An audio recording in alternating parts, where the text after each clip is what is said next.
Yo, welcome back, kembali lagi di channel Atoa Hayato. Bagaimana kabar nakama sekalian? Semoga selalu baik-baik saja. Pertarungan antara Yonko versus Admiral sudah mulai terjadi pada akhir chapter 1091 yang lalu. Yonko maki di Luffy sudah memberikan salam pertemuan dengan Admiral Kizaru menggunakan tendangan berlapis haki, dan Kizaru berhasil menahannya. Nah, chapter 1092 sendiri akan rilis minggu ini karena minggu lalu sudah libur. Dan dalam video ini Mimin akan memberikan prediksi tentang alur ceritanya. Oke lah, tanpa basa-basi lagi, langsung aja kita mulai pembahasannya. Bagian awal chapter depan bisa melanjutkan pertemuan antara Luffy dan Kizaru. Setelah sebelumnya terlibat satu bentrokan, kini keduanya sudah mulai bertarung. Luffy bisa masih bertarung dalam wujud normalnya. Dengan serangan beruntun dan cepat, Luffy berusaha memojokkan Kizaru. Namun di sini Kizaru bisa membuktikan ucapannya di chapter lalu yang menyatakan bahwa pertahanannya juga tidak mudah untuk ditembus. Admiral Cahaya itu bertarung menggunakan tubuh aslinya dan beradu pukulan dengan Monkey D. Luffy. Kizaru terlihat kesulitan untuk menggunakan tubuh logianya, ya karena serangan-serangan yang dilancarkan Luffy sudah menggunakan haki tingkat tinggi, yang tentu bisa digunakan untuk menyentuh tubuh asli si pengguna buah logia seperti Kizaru. Selanjutnya Shin bisa beralih ke lokasi para wakil Admiral. Ketika pertempuran sengit antara Luffy versus Kizaru terjadi, para wakil Admiral bisa sudah sampai di bagian bawah Lago Pass. Mereka pun bisa merasakan dahsyatnya pertarungan yang terjadi di atas Lago Pass. Setelah itu mereka langsung bergegas untuk melaksanakan perintah dari Kizaru dan Gorosei Saturn yang sebelumnya sudah menerima laporan dari Rob Lucci. Ya, para wakil Admiral itu bisa saja sudah mendapatkan perintah untuk bergegas ke bagian belakang pulau, karena Lucci memberikan bocoran tentang lokasi Vegapunk akan pergi dan kemana arah kepergiannya. Di sisi lain kita bisa melihat pertarungan hebat lain di Lago Pass, yaitu pertarungan Zoro versus Lucci. Mereka berdua bisa sudah memulai pertarungan serius. Lucci pun berubah ke mode Awakening dan Zoro mengaktifkan mode King of Hell dengan aura Hausoku Haki di ketiga pedangnya. Lucci bisa kembali menyuruh Zoro untuk menyerah saja karena Pulau Egghead ini sudah terkepung. Terlebih lagi Lucci sudah memberikan informasi mengenai rencana pelarian Vegapunk yang akan melalui bagian belakang pulau. Zoro yang mendengar ucapan Lucci terlihat santai. Dengan yakin Zoro kembali mengingatkan Lucci bahwa yang dia hadapi saat ini bukanlah kru bajak laut lemah seperti 2 tahun lalu, melainkan salah satu kru bajak laut terkuat di dunia saat ini yang sudah menyandang gelar Yonko. Ya, setelah saling berusaha menjatuhkan mental, Zoro dan Lucci bisa kembali melanjutkan pertarungan mereka dengan sengit. Selanjutnya Shin bisa menunjukkan keadaan Vegapunk dan yang lainnya di bagian dalam Lago Pass.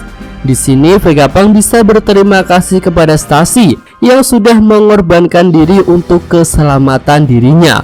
Kondisi Stacy pun terlihat sudah mendapatkan pertolongan medis dari Chopper. Manusia kloningan pertama buatan Vegapunk itu pun berkata bahwa dia sudah sepantasnya mengorbankan diri untuk orang yang sangat berjasa seperti Dr. Vegapunk. Nah, selanjutnya Vegapunk bisa sudah memecahkan kata sandi yang dibuat oleh York. Vegapunk York pun terlihat kesal karena kata sandi andalannya sudah berhasil ditembus. Kini Vegapunk tinggal menunggu saat yang tepat untuk membuka Frontier Dome, yaitu ketika robot Vega Force dan kapal Sanigo sudah sampai di bagian belakang pulau. Nah, setelah scene Vegapunk kita bisa melihat kembali keadaan robot Vega Force dan kapal Sanigo. Di sini Bonnie bisa bertanya kepada Franky apakah tidak apa-apa Luffy dibiarkan bertarung sendiri melawan Admiral Kizaru. Franky pun dengan santai mengatakan bahwa para krunya selalu percaya dengan Kapten Luffy. Tukang kapal kru topi jerami itu pun menegaskan bahwa Luffy adalah orang yang sudah mengalahkan Kaido. Jadi tentu seorang admiral bukan masalah besar lagi untuknya. Oke, lanjut lagi. Untuk bagian akhir di chapter bisa kembali melihat keadaan pertarungan utama antara Luffy versus Kizaru. Di sini keduanya sudah mulai terlihat menderita luka-luka ringan karena saling adu pukul. Lalu Luffy pun bisa memutuskan untuk berubah ke mode Gear 5 Awakening Nika karena dia sedang terburu-buru dan tidak bisa berlama-lama meladeni pertarungan melawan Kizaru. Nah, ketika Luffy sudah berubah ke mode Gear 5 itulah mungkin kita akan mendapatkan suatu plot twist yang menarik, yaitu bahwa bisa saja Admiral Kizaru adalah salah satu orang yang sedang menunggu sosok Nika sejak dia masih kecil. Ya, keberadaan sosok Nika kerap berkaitan dengan orang-orang kelas rendah yang teraniaya. Bisa itu teraniaya karena kekuasaan dan mungkin juga teraniaya dalam hal ekonomi. Jika kita perhatikan, sosok Kizaru kecil tidak terlihat seperti anak yang berasal dari keluarga kaya. Bahkan sosok kecil Kizaru ini lebih mencerminkan seorang anak yang kekurangan dalam hal ekonomi. Ya, lihat saja topinya sudah ditambal dan dia juga tidak beralas kaki. Kemudian sosok Kizaru kecil terlihat gemar membaca buku. Terlihat tumpukan buku-buku tebal di dekatnya. Nah, dengan latar belakang suka membaca buku inilah mungkin Kizaru pernah membaca buku terlarang yang memuat tentang sosok prajurit kebebasan Nika. Kizaru kecil itu pun bisa sangat ngefans kepada sosok prajurit kebebasan Nika yang dia baca pada buku tersebut.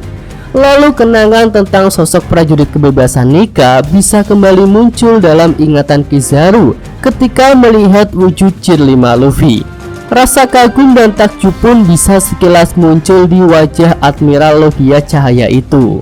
Namun karena saat ini Kizaru sedang dalam sebuah misi yang sangat-sangat penting, dia pun bisa berusaha menutup-nutupi perasaan nostalgia masa kecilnya yang dia rasakan ketika melihat wujud Gear 5 Luffy. Ya, selanjutnya Luffy yang sudah berubah jadi Gear 5 siap untuk bertarung habis-habisan dalam waktu singkat agar rencananya untuk keluar dari Pulau Egghead dan pergi ke Pulau Elbaf bisa segera terlaksana. Oke, itu aja prediksi alur cerita untuk chapter 1092 mendatang. Jika nakama sekalian punya prediksi lain yang lebih bagus, bisa tuliskan pada kolom komentar. Yosa, Mimin, atau Hayato. Terima kasih. Ya, sampai di sini aja video kali ini. Semoga nakama sekalian menyukainya. Terima kasih sudah nonton ya. Jangan lupa like-nya dan subscribe channel Atwa Hayato. Yo!